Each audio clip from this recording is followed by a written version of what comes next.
Hello et bienvenue à ce nouveau numéro de la Minute Arthur. Aujourd'hui nous disons, sois reconnaissant.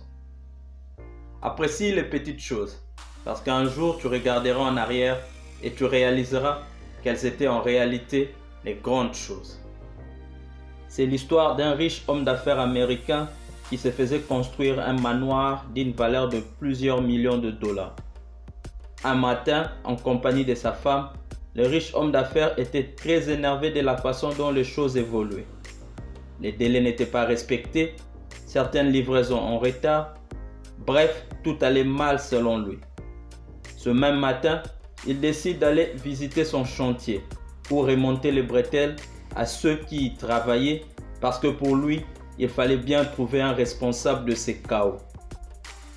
Arrivé au chantier, il trouve environ 10 travailleurs, tous mexicains, en train de chanter, danser, célébrer et passer de bons moments.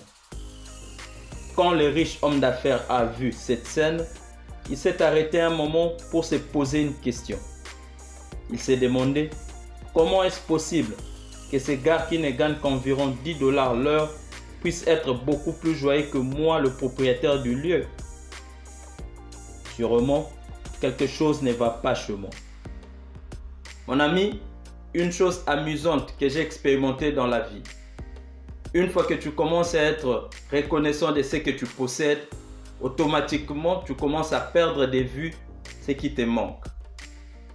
Un cœur reconnaissant est un cœur joyeux, parce qu'il est impossible d'être reconnaissant et malheureux en même temps.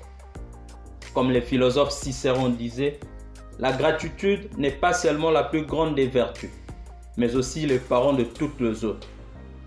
Car une personne noble est consciente et reconnaissante des faveurs qu'elle reçoit des autres.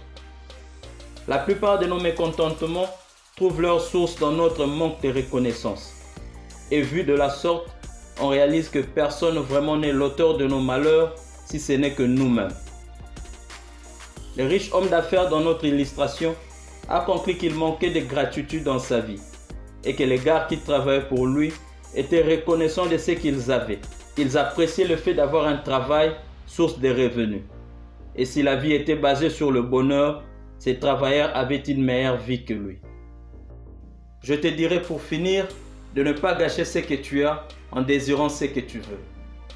Rappelle-toi que ce que tu as maintenant était une fois parmi les choses que tu ne pouvais qu'espérer. Thank you.